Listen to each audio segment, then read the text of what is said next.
a systemic prayer life. The first key ስልታዊ የሆነ የጸሎት ህይወት። አንድ አማኝ በህይወቱ ላይ ኃይልን መቀበል ከፈለገና መበርታት የሚፈልግ ከሆነ ስልታዊ የሆነ የጸሎት ህይወት ሊኖረው ይገባል።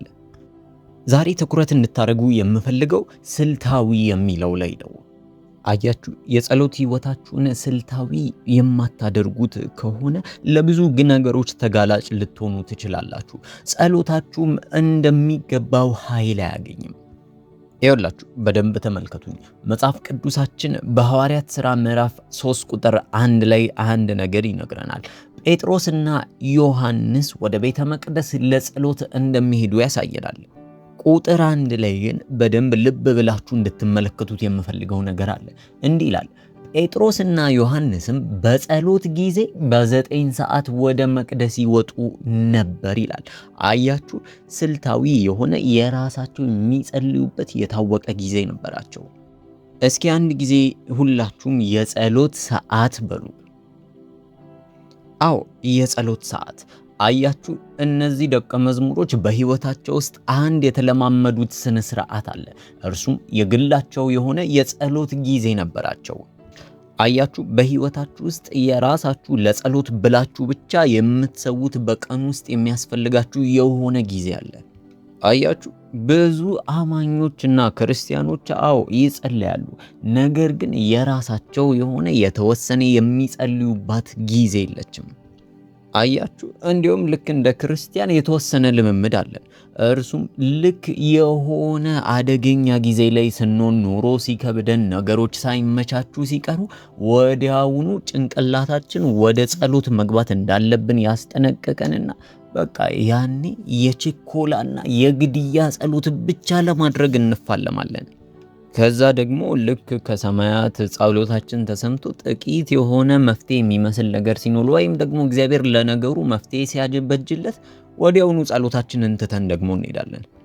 አያችሁ፣ ነገር ግን የጸሎት እምቅ ኃይሉ ያለው በተከታታይ በምታደርጓቸው ጸሎቶች ውስጥ ነው። ጸሎት በህይወታችሁ ላይ ወጥነት ሊኖረው ይገባል። በተለይም ደግሞ በጸሎት ህይወት ላይ የተመሰረተ ህይወት እንዲኖራችሁ ከፈለጋችሁ የግድ ወጥነት ሊኖራችሁ ይገባል። ይህን ልንረዳ ይገባል። አያችሁ፣ በህይወታችሁ ላይ የጸሎትን ጥቅም ማግኘት ከፈለጋችሁና ጸሎቶቻችሁ በቅርበት እንዲሰሙ የምትፈልጉ ከሆነ በህይወታችሁ ላይ ስልታዊና ወጥነት ያለው የጸሎት ህይወት ማዳበር ይኖርባችኋል። በህይወታችሁ ላይ የጸሎት ሰዓታችሁን ወጥነት ለማስያዝ ስልታዊ ልትሆኑ ይገባል። ነገር ግን አብዛኞቹ ክርስቲያኖች በጸሎት ህይወታቸው ላይ ወጥነት የላቸውም። እሺ፣ እንዴት እንደዚህ ሊሆን ይችላል? እንዴት ወጥነት ላደርገው እችላለሁ ልትሉ ትችላላችሁ። እሱንም እመጣበታለሁ። ከዛ በፊት ግን 4 የቤት ስራዎች ልሰጣችሁ እወዳለሁ። ከዚህ በኋላ የምናገራቸውን ነገሮች ብትጽፏቸው መልካም ነው። እግዚአብሔር ቃል መሰረት 4 የጸሎት የቤት ስራዎች አሉን። የመጀመሪያው የጸሎት የቤት ስራችን እድገትና ለውጥ ላይ መሰረት ያደረገ ነው።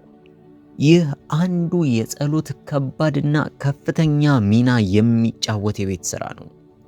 ታውቃላችሁ፣ አብዛኛው ክርስቲያን የሚጸልየው ከእግዚአብሔር የሆነ ነገርን ለመቀበል ሲፈልግ ብቻ ነው። ነገር ግን አንዱ ዋነኛ የጸሎት ዓላማ መሆን ያለበት የግላዊ ህይወታችሁ እድገትና የግላዊ ህይወታችሁ ላይ ያውጠነጠነ ለውጥ ሲኖር ነው። ለዚህ ነው የጸሎታችሁ ዋና አካል ወይም ደግሞ ጸሎት ስትጀምሩ በዋነኝነት ማድረግ የሌለባችሁ ነገር ሁል ጊዜ የሆነ ነገርን መጠየቅ ነው። ጸሎት በዛ ላይ አይመሰረትም። ሁል ጊዜ የሆነ ነገር ስንፈልግ ብቻ እየተነሳን መጸለይ የሌለብን ለዚህ ነው። የሆነ ነገርን በፈለግን ቁጥር ወደ ጌታ ጋር እየቀረብን መምጣት የለብንም። ለዛ ነው አንዱ በህይወታችን ላይ ማዳበር ያለብን የጸሎት አይነት የግላዊ ህይወታችን እንዲዳብርና ለውጥ እንዲኖረን ስንጸልይ ነው። አያችሁ፣ በሉቃስ ወንጌል ምዕራፍ 9 ቁጥር 29 ላይ ልክ እንደዚህ ነው የሆነው። ኢየሱስ ክርስቶስ ተነስቶ በሚጸልይበት ሰዓት ሙሉ ነገሩ ተቀየረ። እንደዚህ ይለናል፣ ሲጸልይም የፊቱ መልክ ተለወጠ፣ ልብሱም ተብለጭልጮ ነጭ ሆነ። አያችሁ፣ የሚጸልይና በወጥነት የሚጸልይ በስልታዊ መንገድ የሚጸልይ ክርስቲያን ሁል ጊዜ እንደዚህ ይሆንለታል። አያችሁ ምን አይነት ለውጥ ማምጣት እንደምትችሉ። በምትጸልዩበት ሰዓት ይህን ዘጠኝ ያንን አድርግልኝ ከምትሉ ይልቅ ራሳችሁ እንድታድጉና እግዚአብሔር መንገድን እንዲከፍትላችሁ መጸለይ አለባችሁ። ያኔ የግል ሕይወታችሁ ማደግ ሲጀምር ብዙ ለውጦችን ማየት ትጀምራላችሁ። አያችሁ ብዙ አማኞችና ብዙ ክርስቲያኖች ለራሳቸው መጸለይ ወይም ደግሞ እነሱ እንዲያድጉ መጸለይ ትተዋል፣ ረስተውታል፣ አያውቁትም። አያችሁ አንድ ክርስቲያን የጸሎት ህይወቱን ስልታዊ ማድረግ ከጀመረ በኋላና የሚጸልያቸውን ጸሎቶች የሚያውቅ ከሆነ ደግሞም ያ የሚጸልየው ጸሎት ወጥ የሆነ የማይቋረጥ በተወሰነ ጊዜ የግል ሰዓቱ ለጸሎት የሚሰጥ ከሆነ ያ ሰው ቢፈልግም ባይፈልግም ትልቅ ሰው መሆኑ አይቀርም። ጸሎቶቹ ይመለሱለታል። የሚጸልየውን ነገር እንኳን ስለሚያውቅ ከሚጸልየው ውጪ እግዚአብሔር ብዙ በረከቶችን ይሰጠዋል። አያችሁ በመጽሐፍ ቅዱሳችንም ላይ ልክ እንደዚሁ ነበር። ልክ የመጥምቁ ዮሐንስ ደቀ መዝሙሮች የኢየሱስ ደቀ መዝሙሮች መሆን ሲጀምሩ የጸሎትን ትክክለኛ ፍሬ ማየት ጀመሩ። ለዛ ነው ወደ ኢየሱስ መጥተው እንዴት እንደምንጸልይ አስተምረን ያሉት። አያችሁ ችግራቸው መጸለይ ሳይሆን ችግራቸው እንዴት መጸለይ ማወቅ ላይ ነበር። ጸሎታችሁ ፍሬ የማይኖረው ከሆነ ወዲያውኑ መቀየር ይኖርባችኋል። ማደግ የምትፈልጉ ከሆነ ሁል ጊዜ በመንፈስ የተቃጠለና በመንፈስ የምትጸልዩ ሰዎች ልትሆኑ ይገባል። በደንብ ስሙኝ። አብዛኛውን የጸሎት ጊዜያችሁን ማሳለፍ ያለባችሁ በመንፈስ ሆናችሁ በመጸለይ ነው። ብዙ ክርስቲያኖች ለራሳቸው የግል ሕይወት እድገትና ለለውጣቸው ቢጸልዩ ኖሮ ዛሬ ላይ ትላልቅ ደረጃ የሚደርሱ ሰዎች ነበሩ። ተመልከቱ፣ ኢየሱስ ክርስቶስ በምድር ላይ ለደቀ መዛሙርቶቹ አጽናኙ ሲመጣ ኃይልን እንደሚቀበሉ ነግሯቸው ሄደ። ታዲያ የሐዋርያት ሥራ ምዕራፍ 2 ላይ ግን ያ አጽናኝ የተባለው ሲመጣ ኃይልን ብቻ ሳይሆን ይልቁንስ በአዲስ ቋንቋ መናገር ችለው ነበር። አያችሁ እዛ ኃይል የተባለው ነገር ውስጥ በአዲስ ቋንቋ መናገር የሚለውም ነበር። አያችሁ ኢየሱስ ክርስቶስ ኃይል ብሎ የጠቆመው ነገር ላይ ብዙ ነገሮች በውስጡ አካቶ ነበር። ለምሳሌ እኔ አሁን ላይ $1000 እሰጣችኋለሁ ብላችሁና ታዲያ ከዛ በኋላ የሆነ ቦርሳ ለእናንተ ባቀብላችሁ ይህ ማለት በግልጽ አማርኛ ያ $1000 ያለው በዚህ ቦርሳ ውስጥ ነው ማለት ነው። በዚህ ቦርሳ ውስጥ ይጠቃለላል። አያችሁ ያለኝ ቃል ኪዳን በዛ በሰጧችሁ ሻንጣ ውስጥ ይጠቃለላል። በቼክ ሊሆን ይችላል፣ በጥሬ ገንዘብ ሊሆን ይችላል፣ አይታወቅም። ብቻ በአንድም በሌላ በኩል እዛ ሻንጣ ውስጥ አለ።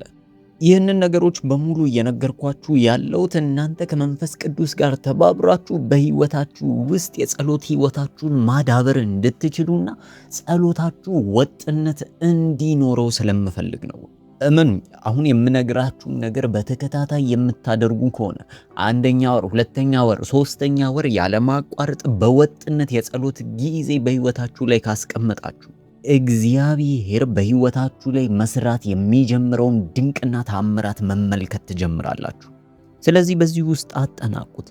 የመጀመሪያው የጸሎታችሁ የቤት ስራ መሆን ያለበት ራሳችሁ ላይ መስራት ነው። ማለትም ራሳችሁ እንድታድጉ በግል ህይወታችሁ እንድታድጉና በሆኑ አቅጣጫዎች ላይ በህይወታችሁ ትልቅ ለውጥ እንዲመጣ ይረዳችኋል።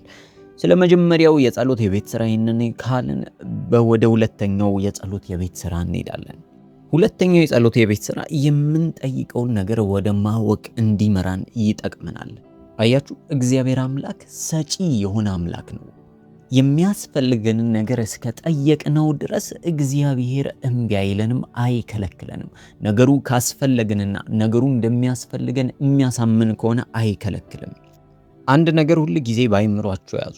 እግዚአብሔር አምላክ ሰጪ አምላክ ነው እንጂ ንፉግ አይደለም። ለምንጠይቃቸው ነገሮች ምላሽ እንደምናገኝ እያሰብን እንጸልይ።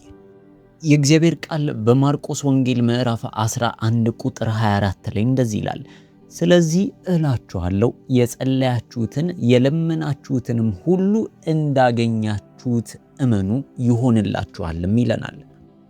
አያችሁ፣ አንድ የምትለምኑት ጥያቄ ካለ ከጸለያችሁበት በኋላ ዝም ብሎ መቀመጥ ሳይሆን ልክ እንዳመነ ሰው መሆን መቻል አለብን።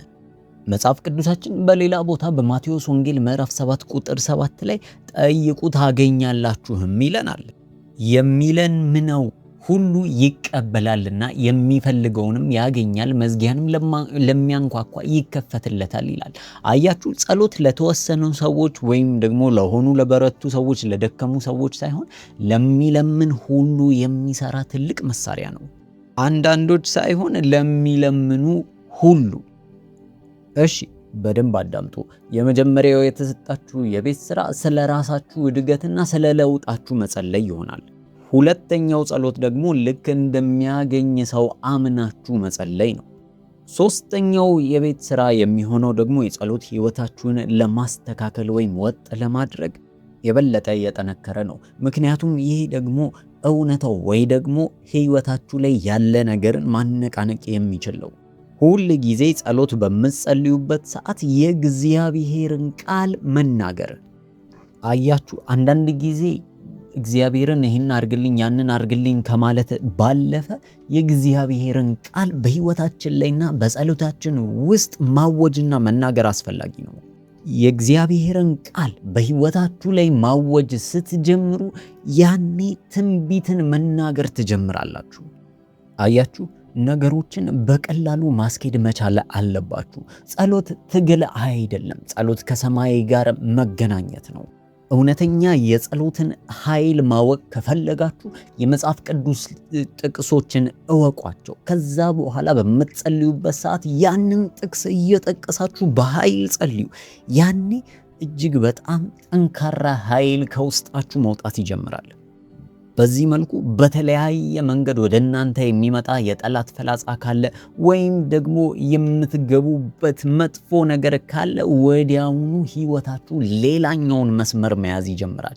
ምክንያቱም በእግዚአብሔር ቃል ይታጀባል። ለምሳሌ አንዳንድ ጊዜ ሰዓሊዎችን አይታችኋቸው ታውቃላችሁ? ልክ ሲስሉ የሚጀምሩት ከነጭና ባዶ ከሆነ ወረቀት ነው። ነገር ግን ልክ የስዕሉ መጨረሻ ላይ ስትደርሱ ነገሩ እጅግ በጣም የተዋበና ያማረ ሆኖ ታገኙታላችሁ። መጀመሪያ ላይ ግን ሰዓሊው ሲቸከችክ የሚያደርገው ነገር ራሱ ግራ ያጋባ ነበር። ይሄማ ይሆናል ለማለት እንኳን የሚከብድ ነገር ይሰራሉ። የእናንተም መጨረሻ ልክ እንደዚህ ይሆናል። አያችሁ፣ በምትጸልዩበት ሰዓት ችግሮቻችሁን ይዛችሁ ወደ እግዚአብሔር ቀርባችሁ እግዚአብሔር እረኛዬ ነው የሚያሳጣኝ የለም እያላችሁ ስትጸልዩ ያኔ የእናንተ ቃላቶች ብቻ ሳይሆን የእግዚአብሔርም ቃል በጸሎታችሁ ላይ ይደባለቃል። የምታወጡት ከአንደበታችሁ የሚወጣው የእግዚአብሔር ቃል በሙሉ ሕይወታችሁን የማደስ ኃይል አለው። ደግሞ የእግዚአብሔር ቃል በእናንተ ሕይወት ላይ የሚናገረውን ነገር እመኑት። አንዳንድ ጊዜ የምታወሩትና የምትናገሩት ጸሎት እንኳን ቢጠፋባችሁ መጽሐፍ ቅዱሳችሁን ገልጣችሁ መዝሙር 91 ላይ ታወጡና በልዑል መጠጊያ የሚኖር ሁሉን በሚችል አምላክ ጥላ ውስጥ ያድራል እያላችሁ ጸልዩ። ሙሉ ጥቅሱን ተናገሩት። እግዚአብሔርን አንተ መታመኛዬ ነህ እለዋለሁ፣ አምላኬና መሸሸጊያዬ ነው፣ በእርሱም እታመናለሁ እያላችሁ በኃይልና በስልጣን እንደሚሆንለት ሰው ጸልዩ።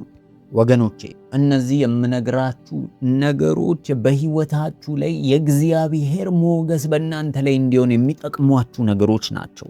የእግዚአብሔርን ቃል በህይወታችሁ ላይ አወጁ። ያኔ መዳረሻችሁን ይቀይርላችኋል። በከተማ ብሩክ ነኝ በሉ፣ በገጠር ብሩክ ነኝ በሉ። በምትሄዱበት ስፍራ በሙሉ ብሩክ እንደሆናችሁ እየተናገራችሁና እያወጃችሁ ሂዱ። በደንብ ስሙ። እየነገርኳችሁ ያለው ነገር እንዴት አማኞች የበሰሉ መሆን እንደሚችሉ ነው። የእግዚአብሔር እጅ በእናንተ ላይ እንደሆነ እያወጃችሁ ተናገሩ። የአብርሃም ቃል ኪዳን በእኔና በቤተሰቤ ህይወት ላይ ይሰራል እያላችሁ ተናገሩ። የአብርሃምን በረከት በህይወታችሁ ላይ ተናገሩ።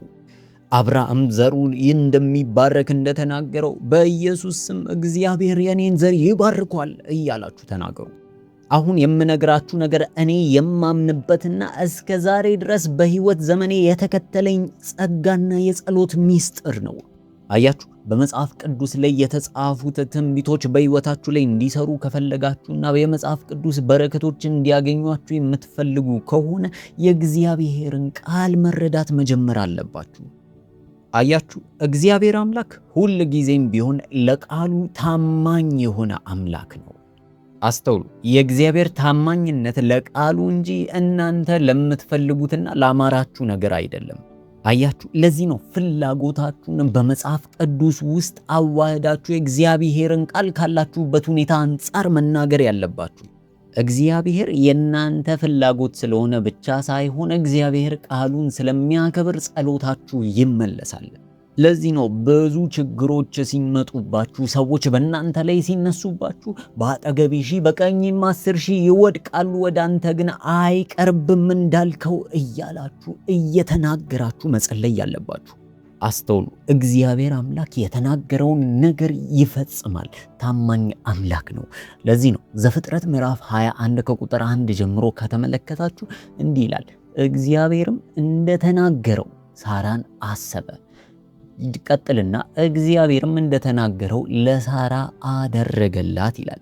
ስለዚህ ስትጸልዩ እግዚአብሔር ሆይ በቃልህ እንደተናገርከኝ እያላችሁ የእግዚአብሔርን ቃል እያወጃችሁ መጸለይ አለባችሁ። እየተማራችሁ ነው ብዬ አስባለሁ። ሶስተኛውን ነገር በጸሎት ህይወታችሁ ላይ ልታደርጉት ከሚገቡ ዋነኛ ነገሮች መካከል አንዱ ነው። በፍጹም ለጠላት እጅ እንዳሰጡ። ነገሮች ቢበረቱባችሁም፣ ነገሮች ቢደራረቡባችሁም የእግዚአብሔርን ቃል በህይወታችሁ ላይ አውጁ እንጂ በፍጹም ለጠላት እጅ አትስጡ። ይህ መፍትሄ አይሆንም። ይልቁንስ ነገሩን ማባባስ ነው። አንዳንድ ሰዎች አሉ፣ እኔ ይሄ ስለሌለኝ ነው፣ እኔ ከደህና ቤተሰብ ስላልመጣሁ ነው፣ እኔ ይሄ ይጎለኛል የሚሉ አይደለም። ይህ በፍጹም አይደለም። በህይወታችሁ ላይ የምትናገሩትን ነገር ማስተካከል መቻል አለባችሁ። እናንተ የእግዚአብሔር ቃል ናችሁ ያላችሁ ናችሁ እንጂ ሁኔታዎች ወይም ሰዎች ናችሁ ያሏችሁ አይደላችሁም። የራሳችሁን ዕጣ ፈንታ መወሰን የምትችሉት ራሳችሁ ናችሁ። በዚህ የተዘናጋችሁ መክፈል የሌለባችሁን ዋጋዎች አትክፈሉ። የሆነ መጥፎ ዕድል ወይም መጥፎ ነገር ህይወታችሁ ላይ እስከሚመጣና እስከሚከሰት አትጠብቁ። ነገሮችን በጸሎት ገለል አርጉ፣ ገሸሽ አርጉ። ከህይወታችሁ አቅጣጫ ዞር አድርጓቸው። የጠላት ፈላጻ ወደ እናንተ ሲወረወር መልሳችሁ ማጥቃትና መከላከል ቻሉ እንጂ ነገሩ ስለሆነ ሆነ እያላችሁ ነገሩን ችላ አትበሉ። አንድ ህይወት ብቻ ነው ያላችሁ። ያቺን ያላችኋን አንድ ህይወት አታባክኗት። ያቺ እግዚአብሔር የሰጣችሁን ውድ አንድ ህይወት በማይሆኑ ሰዎች ጋር አጣምራችሁ አትኑ። በዚህ ዓለም ሲስተም ውስጥ ገብታችሁ የማይሆን ቦታ ላይ አትገኙበት። አያችሁ፣ የአንዳንዶቻችሁ ህይወት የተበላሸ የሚመስላችሁና በጥሩ መንገድ ላይ የማይሄድበት ምክንያት በዘፈቀደ ስለምትኖሩ ነው። የሚመጣውን ነገር በሙሉ አሜን ብላችሁ ትቀበላላችሁ እንጂ በፍጹም ለመገሰጽ ወይም ደግሞ ዞር ለማድረግ አታስቡም። አንዳንድ ነገሮች በህይወታችሁ ላይ መሆን ሲጀምሩ ለነገሮቹ ቦታ አትስጧቸው። አያችሁ፣ ለምሳሌ ቆንጆ አትክልት ተክላችሁ ኮትኩታችሁ እያሳደጋችሁ በድንገት ያልተከላችኋቸው ነገሮች ብቅል እያሉ ለአትክልቱ መሰጠት የነበረበትን ማዕድናት እነሱ ይወስዳሉ። እነዛን ግን አትፈልጓቸውም። አረም በሚባል ይታወቃሉ። እነዚህ አረሞች አያችሁ፣ እናንተ ሳትፈልጓቸው ሳያስፈልጉ የሚበቅሉ ናቸው። ለምን እኔ የለፈውበትን የኮተኮትኩበትን ሁል ጊዜ የምንከባከበው አትክልት ጋር ይበቅላል ብላችሁ ብታለቅሱ ወይ ብትቀበሉ አይሆንም። እንዴት እኔ እየለፋው እንደዚህ እየጣርኩና እየጋርኩ እነዚህ አረሞች ሊበቅሉብኝ ይችላሉ ብትሏቸው አረሙ አለ። አሁንም ከዚህ አላስፈላጊ አረም ጋር የምታወራና ይህን አርግ ያንን አታርግ የምትባባል መሆን የለብህም። ይህንን አረም ከዛ አትክልት ጋር ካለቀላችሁ ለዛ አትክልት የሚገባውን ነገር በሙሉ ይወስድባችኋል። አያችሁ፣ በእኔ ህይወት ላይ አባቴ እግዚአብሔር ያልተከለው ማንኛውንም አረም በጸሎት የመነቃቀል ኃላፊነቱ የኔ ነው። አያችሁ፣ በምትሄዱበት ስፍራ በምትሰሩበት ስራ ላይ በሮች በሙሉ የተዘጋጉ ቢመስሉ ደግሞም ሰዎች በሙሉ የሚጠሏችሁ ከመሰላችሁ ደግሞም ነገሮች አልገጣጠምና አልሳካ የሚሏችሁ ከሆነ ነገሩን ችላ እያላችሁ በቃ ይሁን አትበሉ። ጠንከር በሉ፣ ቆፍጠን በሉ። እናንተ እኮ ጸሎት የሚባል ኃይለኛ የሆነ አቅም ተሰጥቷችኋል። ነገሮችን የምትገለባብጡበትና የምትቀያይሩበት አቅም ለናንተ ተሰጥቷል።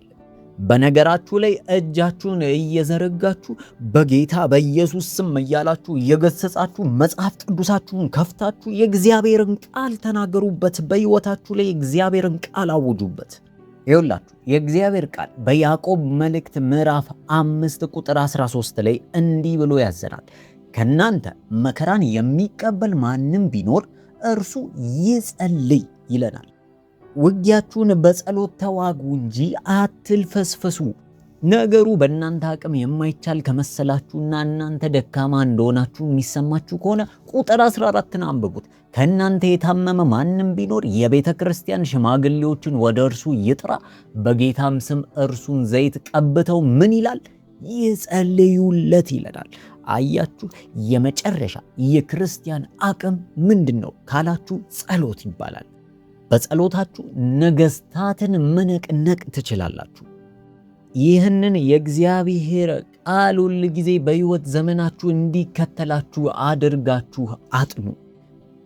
ነገሩ ባስ የሚልባችሁ ደግሞ ከሆነ ቁጥር 15ን ጨምሩበት። ያዕቆብ መልእክት ምዕራፍ 5 ቁጥር 15 እንዲህ ይላል፣ የእምነትም ጸሎት ደዌውን ያድናል፣ ጌታም ያስነሳዋል፣ ኃጢአትንም ሰርቶ እንደሆነ ይሰረይለታል ይላል። ወገኖች በጸሎት ውስጥ ያለውን ኃይል እየተመለከታችሁ ነው። ጸሎት ለክርስቲያኖች የተሰጠ መዋጊያ ነው። በጸሎት ከማንምና ከተራ ሰውነት ተነስታችሁ ነገስታት ፊት መቆም ትችላላችሁ። አያችሁ፣ ከአንዳንድ ሰዎች ጋር ስትውሉ ጥሩ አይደለም። አንዳንድ ክርስቲያኖች ጸሎትን ከመዝሙር በፊት የሚደረግ የሚነገርና ዝም ብሎ በቃ ለደንቡ የምትሉት ወይም ደግሞ ለባህሉ የምታደርጉት ነገር አድርገው ስለውታል። አንዳንድ ክርስቲያኖች ሲጸልዩ እንኳን ሕይወት ያለው ጸሎት አይጸልዩም። አምነውት አይደለም የሚጸልዩት። ጠንክረው በርትተው ጨክነው አይደለም የሚጸልዩት። ጸሎትን ስትጸልዩ ሁል ጊዜ ጥርሳችሁን ነክሳችሁ ነገሩ እንደሚሆንላችሁ እያመናችሁ መጸለይ መቻል አለባችሁ። እሺ፣ አንድ ጊዜ ከመጀመሪያው ጀምረን በድጋሚ እናስታውሰው። የመጀመሪያው በመንፈስ መጸለይ ራሳችሁን እንድትለውጡና ለራሳችሁ እድገት መጸለይ ሲሆን፣ ሁለተኛው ደግሞ የምትጠይቁትን የምትለምኑትን እንደሚቀበል ሆናችሁ አምናችሁ መጸለይ ነው። ነገሮችን ከእግዚአብሔር ጋር ቃል ጋር አያይዛችሁና ሰፍታችሁ መናገር። በሚኖራችሁ ግጥሚያ መንፈሳዊም ሆነ ምድራዊ ግጥሚያ ላይ ተስፋ እንዳትቆርጡ። ውጊያችሁን መዋጋት ባለባችሁ መልኩ ተዋጉ። አራተኛውና የመጨረሻው የጸሎት የቤት ስራችሁ የሚሆነውና በጸሎት የምትበረቱበት መንገድ መንፈሳዊ ውጊያና ትንቢታዊ መልጃ ነው። በመንፈሳዊ ውጊያ ታምናላችሁ ብዬ አምናለሁ። መንፈሳዊ ውጊያ በጥቂቱ ስናየው መንፈሳዊ ውጊያ ማለት እግዚአብሔር የተናገረውንና እግዚአብሔር ለሰው ልጆች ያሰበውን ነገር በሕይወታችሁ ላይ እንዲሆንና እንዳይጓደል በመንፈሳዊ ዓለም ላይ መዋጋት ማለት ነው። ለምንድን ነው መዋጋው? እግዚአብሔር ካለኮ አደርገዋለሁ፣ እግዚአብሔር ካለኮ ይሆናል የሚል የሞኝ ሰው አስተሳሰብ በፍጹም እንዲኖራችሁ አልፈልግም። ምክንያቱም ሁል ጊዜ እግዚአብሔር ከተናገረው ላይ ሊጎምድባችሁ ወይም ደግሞ ያ ነገር እናንተ ሕይወት ላይ እንዳይሆን እየሰራ የሚዋጋ አካል እንዳለ ወቁ። አንዳንድ ጊዜ በእንደዚህ አይነት መንፈሳዊ ውጊያዎች መቀየር የምትችሉት ቀልድ አይደለም። ይልቁንስ አበቃ፣ አለቀ፣ ተስፋ የለውም፣ አከተመ የተባሉ ነገሮችን በሙሉ መቀየር የምትችሉበት አቅም ይሰጣችኋል። በመንፈሳዊ ውጊያና በትንቢታዊ አዋጅ የሞተን ነገር ማስነሳት ትችላላችሁ። ይህ ብቻ አይደለም፣ በትንቢታዊ አዋጅ ደግሞ የተወሰደባችሁን ስፍራ ታስመልሳላችሁ። አያችሁ፣ በህይወታችሁ ላይ ወይም ደግሞ በማንኛውም በምትሰሩት ስራ ላይ ብዙ ነገር ሊኖራችሁ ይችላል። ምናልባት የመሪነት ጥበብ ሊኖራችሁ ይችላል። ደግሞም እጅግ በጣም ብቁ የሚባል አይነት ሰው ልትሆኑ ትችላላችሁ። ነገር ግን መንፈሳዊ ውጊያችሁን ችላ የምትሉ ከሆነ ጠላት በቀላሉ እናንተን የሚያገኝበትን በር ትከፍቱለታላችሁ። አያችሁ፣ አንዳንድ ጊዜ መንፈሳዊ ውጊያችሁ የማይሆነውን ነገር የማድረግ ኃይል አለው። እስኪ ተመልከቱ። ኤልያስ አንድ ቦታ ላይ ቆሞ በሌላ ቦታ ላይ ያለ ቦታን ዝናብ መዝጋት ችሎ ነበር። ዛሬ የነገርኳችሁን ነገሮች ከነገ ጀምሮ በህይወታችሁ ላይ ማድረግ የምትጀምሩ ከሆነ በጥቂት ቀናቶች ውስጥ ጠላት ይዞባችሁ የነበረውን አልገፋ አልከፈት ያሉ ነገሮች በሙሉ ማስተካከል ትችላላችሁ። ተመልከቱ እስኪ ዳንኤል ማለት እጅግ በጣም ብልህና ጥበበኛ የነበረ መሪ ነው። ዳንኤል ጥበበኛ፣ ብልህና ሁሉ ነገር የሚሳካለት በልዕቀት የተሞላ መሪና አስተዳደር እንዲሆን የቻለው በጸሎትና በጸሎት ኃይል ታግዞና ታጅቦ ብቻ ነው። ለዛ ነው ጠላት ዳንኤልን እንዴት እንደዚህ ሊሆን ቻለ ብሎ ሲያጠና ዳንኤል በየጊዜው በቀን 3 ጊዜ እየከፈተ ይጸልይ ነበር። ተንበርክኮ ከእግዚአብሔር ጋር ይነጋገር ነበር። በዚህም ምክንያት በንጉሱ በኩል አንድ አዋጅን አሳወጀ። እሱም ማንም ሰው ከንጉሱ ውጪ ለማንም እንዳይሰግድና ለማንም እንዳይጸልይ አስደረገ። አያችሁ፣ ዳንኤል ጸሎቱን እንዲያቆም ጠላት ወጥመድ አዘጋጀለት። ዳንኤል ግን በዚህ ነገር ልቡ አልተሸበረም ነበር። ከንጉሱ ቃል ይልቅ ጸሎት ነፃ እንደሚያወጣው ያውቅ ነበር። ከዚህ በኋላ የዳንኤልን ታሪክ ታውቃላችሁ። ለሞት እጅ አልሰጠም ነበር። ምክንያቱም ከጀርባው ያጅበው የነበረው የጸሎት ኃይል ነበር። የሚገርማችሁ ነገር ዳንኤል ከሞት ጋር ፊት ለፊት ተፋጦ ተያይቶ እንኳን ሞት ሊያሸንፈው አልቻለም። ሕይወት ምርጫ ነች። ሞት ግን ምርጫ አይደለም፣ ግዴታ ነው። ያንን ግዴታ ዳንኤል እምቢ አለ። ለምን? የጸሎት ሰው ስለነበር። ጠንካራና ኃይለኛ አማኝ መሆን ትፈልጋላችሁ? ታዲያ መጸለይ አለባችሁ። እንዲህ ብላችሁ ከኔ ጋር ተናገሩ። በጌታ በኢየሱስ ስም የእግዚአብሔር ሞገስ በኔ ላይ አለ። የእግዚአብሔር ጸጋ እንድጸልይ ያግዘኛል።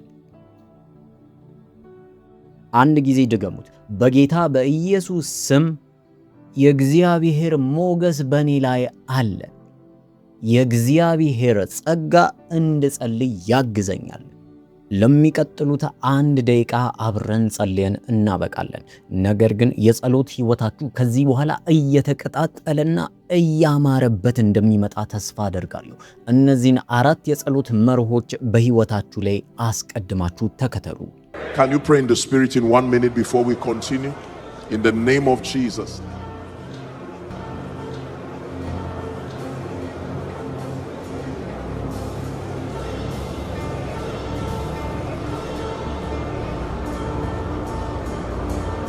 I obtain grace to pray.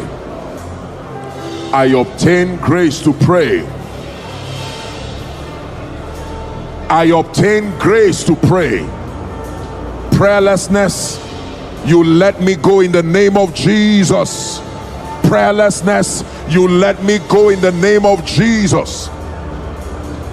Obtain grace. Hallelujah.